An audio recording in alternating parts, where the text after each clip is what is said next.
বিয়ের পর স্বামী স্ত্রী মানেই এক বিছানায় ঘুম, এই ধারণা বদলে যাচ্ছে আমেরিকায়। দ্রুত ছড়িয়ে পড়ছে এক নতুন ধারা, নাম তার স্লিপ ডিভোর্স। শুনতে কড়া লাগলেও আসলে এটি কোনো বিচ্ছেদ নয়, বরং দম্পতির শান্তি আর মানসিক প্রশান্তির খোঁজে নেওয়া এক বাস্তবসম্মত সিদ্ধান্ত। সাম্প্রতিক জরিপ জানাচ্ছে আমেরিকায় প্রতি ৩ জন দম্পতির একজন একসঙ্গে ঘুমান না। নাক ডাকা, খোঁচাখুচি, ভিন্ন ঘুমের সময়সূচি কিংবা ব্যক্তিগত জায়গার প্রয়োজন, এসব কারণেই তারা বেছে নিচ্ছেন আলাদা শোবার ঘর। বিশেষজ্ঞরা বলছেন এর মানে এই নয় যে সম্পর্ক দুর্বল হচ্ছে, বরং অনেক দম্পতি জানিয়েছেন আলাদা ঘুম তাদের বিশ্রাম বাড়ায়, মন ভালো রাখে এবং একে অপরের সঙ্গে যোগাযোগ আরো মজবুত করে।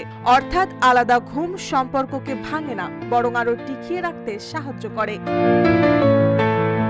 যখন সমাজে সুস্থ সম্পর্ক মানে শুধু একসঙ্গে থাকা নয়, তখন দম্পতিরা খুঁজে নিচ্ছেন নিজেদের মতো জীবনযাপনের উপায়। পুরনো নিয়মের বদলে অগ্রাধিকার পাচ্ছে মানসিক শান্তি আর ভালো ঘুম, যা শেষ পর্যন্ত সম্পর্ককে করছে আরো দৃঢ়। মার্জিয়া আমন, রূপালী বাংলাদেশ।